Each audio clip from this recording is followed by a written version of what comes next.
Creating content in 2025 is not just about posting and hoping for the best. It's about having a strategy that actually works.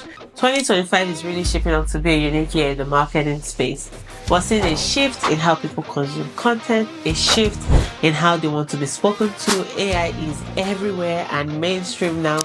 Video keeps dominating, short form, long form, and authenticity is the order of the day. That is one of the most important things right now. We're experiencing a fascinating shift in the marketing space. Users are not just seeking entertainment, they are seeking connection, they're seeking genuine value. They want your story, they want to know more about you, they want to buy into you, they want to learn why you do what you do, why this product is like this. So, if you're just starting a business or you're someone that works in marketing, you know that you need your strategy. And today's video is for you. I am literally going to walk you through how to build a rock solid content strategy for 2025 that will drive real results. And trust me, it gonna be a good one. If you would like to see how I build strategies for our clients in the agency, I have a very, very comprehensive masterclass that comes with a template, with workbooks, and a bunch of other things. It will be linked in the description box. One of my favorite things about the template is that there is literally no lorem ipsum, no placeholder text. Every section is 35 pages, and every section has prompts that can help you as well while you're building a content or social media strategy. You would also get the deck that I use to teach the class, so you really don't be missing anything. It would be like you're attending the class, and like I said, you can get it in the description box. Okay, back to why we're here. Let's talk about creating your social media or your content strategy. The three main components of any successful strategy have a clear progression. It is your why, your how, and your where. The first, which is your why, is your core foundation. It is your brand mission, your vision, why you do what you do, your copy rules, why your brand voice and sound, understanding your audience, understanding the market, while your content, which is the how, is basically content architecture and your content strategy. Lastly, the where is literally platform. Where are you reaching these people? So we would also learn how to optimize your platform strategy to the point where you know what channels best serve your objectives. Starting with the core foundation, this is the first step in creating a content strategy. Even while you're building a house, you know that the foundation has to be solid. In my Christian girl vibe, if the foundation is wrong, what can the righteous do? So that's exactly what you need, a good solid foundation. Your brand mission, your vision, your voice, your copy rules, your audience understanding, that is the base for everything that you do. That is the why. To make sure that you have a very, very strong and solid why, you have to answer three key questions. I tell every client, every consultation, you have to answer these three questions. Number one, who am I trying to reach? And I'm not talking about the my audience is 25 to 35 years old. It is so much deeper than that. So much. You need to understand your audience demography, their psychography, and their psychological drivers, their daily challenges, what drives them, what are their aspirations, what kind of content do they consume, what channel do they consume it, and things like that. Then you pull out numbers and you're like, oh, my audience is on Instagram. That is most likely not right. I'll give you guys an example. We had a client that came to us and said our audience is Instagram, and then she wants to focus on Instagram as a channel and TikTok as well. But after we did like a deep dive into the people that actually buy from her, we got the data from Instagram, from Shopify, using Metricool and other tools. We found out that the majority of our audience was on Facebook.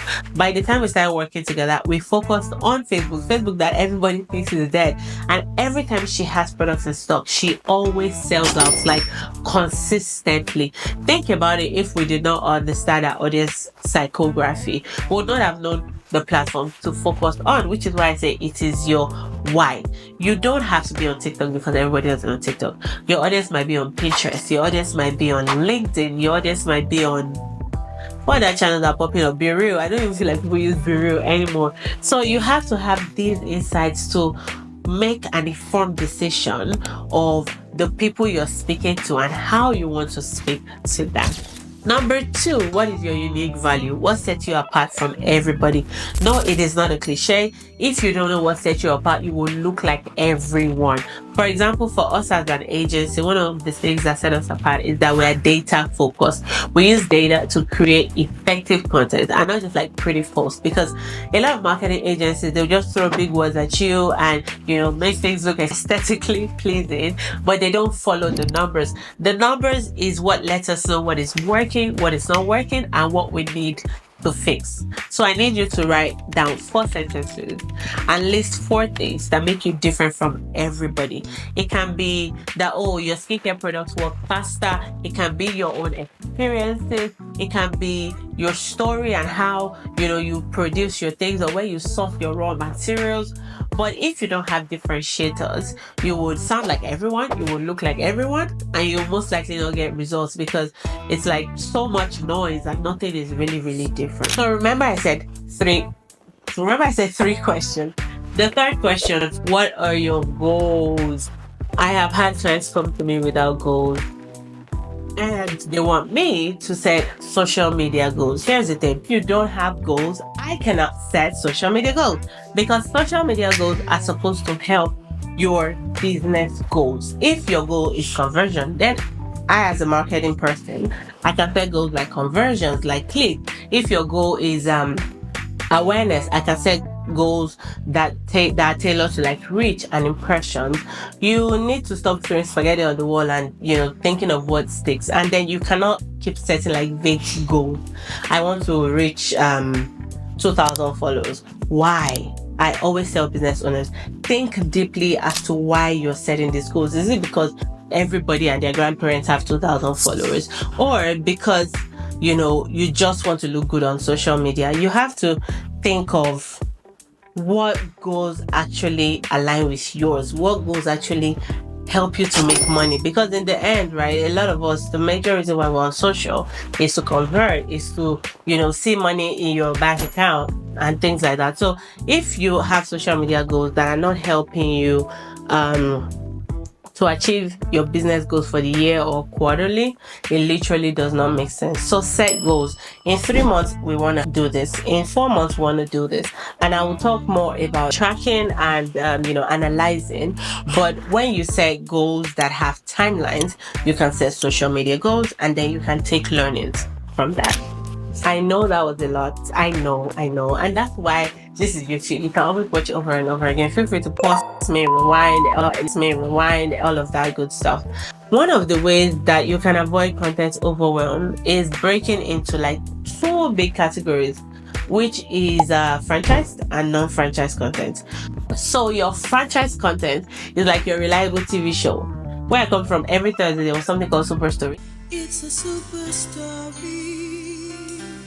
Even here we have like Family Feud every Tuesday or something on different networks. So that is something your audience expects at a particular time. For example, on Monday you can share a client success story. On Tuesday it can be a tip. On Friday it can be something that happens every week, while your spontaneous content is stuff you create on the fly, or if inspiration hits you, or if there is a trend, there is an audio you want to up on, or something is happening in the world that you want to have a conversation about. That is your non-franchise content. Bear in mind that something like Spotify Wrapped, that is a non-franchise content. Every piece of content should serve multiple purposes. Your educational content should also entertain. Your promotional content should also educate. And, while doing all of this, you have to also be sure that you're experimenting with content formats. Video is popping, everybody's talking about videos, but on different channels, carousels work sometimes. It can be text only, depending on your channel. For me, on Instagram, I use a lot of carousels because they drive the most conversions for me. So you want to make sure that you're testing, you're experimenting until you know what works for you. Which brings me to my last point. Your platform strategy, your platform selection / strategy, and tracking and analyzing your results. This is 2025. One thing we're not going to do is be everywhere. It is unrealistic. It is ineffective. and it's just not right. I was speaking at a summit, and I told the ladies, I was like, "You're not the devil. You cannot be everywhere." And they thought it was funny, but it's actually fact. You literally cannot be everywhere. You have to be strategic about the platform that you choose to be on. You know, it has to be a platform that has your audience. Like my previous example, that my clients thought our ideal audience was on Instagram, but they were actually on Facebook. And you know, we were deliberate to find out where the ideal audience spends their time. So you know, that's where your strategy comes in. You have to have this information to make informed decisions. Keeping it real, every platform has its own ecosystem. Being everywhere is not as important as being effective. You know, think about Instagram, LinkedIn, YouTube. They're all different avenues. For example, we know that Instagram likes it when you're all polished and cute. TikTok in itself is authentic. People are in their jammies, in their bonnets, recording content. So it just shows that every channel is different. LinkedIn is very professional, thought leadership, you know, it's very businessy, even though, you know, recently I've been seeing people add some personality, but that is the core of that platform. YouTube is all about depth. People are ready to invest time to learn or be entertained. So, you know, every platform, if you use it right, has its own rewards. And if you're someone that uses more than one platform, and you're trying to repurpose or, you know, reuse your content, be sure that you're adapting your content for each platform. You have to understand how your audience consumes content in each. Instagram users might be looking for inspiration and connection, while LinkedIn users are, you know, looking for something that will help them grow professionally. And YouTube people, they want thorough explanations or engaging stories, or they want to see your life and things like that. So platform optimization simply means speaking the language of each channel, speaking the language of your audience, while staying true to your own brand voice and authentic voice. And that's it. Lastly, measurement or tracking or analytics. You cannot improve what you don't measure. You have to review your analytics. I think a lot of people are afraid to go into the analytics, but you have to go there. What posts are doing the best? What caption length is doing the best? What video length is doing the best? Am I reaching the right people? We had another client that, you know, she sells relatively sexy product, and our demography in our analytics was more men than women. We had to refine our strategy to create content that would attract more women than men. It took so long, but we eventually got it done. Imagine if we did not go into our analytics and see that, oh, there was a disconnect with the people we were trying to reach and the people were actually reaching. So whatever data you get from your analytics, use it to tweak your approach. In summary, your content strategy is not a set it and forget it. It's evolving, things are changing, and you have to consciously go with the flow while staying rooted in your foundation. I really hope you could watch. If you didn't, please watch it again. I know it was a lot of information, but I hope it was also very helpful for you. Please don't forget to like, don't forget to share, don't forget to subscribe. And again, like I mentioned earlier in the beginning, I created a social media strategy template accompanied with a detailed and comprehensive masterclass that you can get in the description box. Drop a comment, let me know which part of the content strategy you find most challenging, and who knows, I just might create a video about it. Thank you for watching, thank you for being here. I hope you have a good day. Love and light.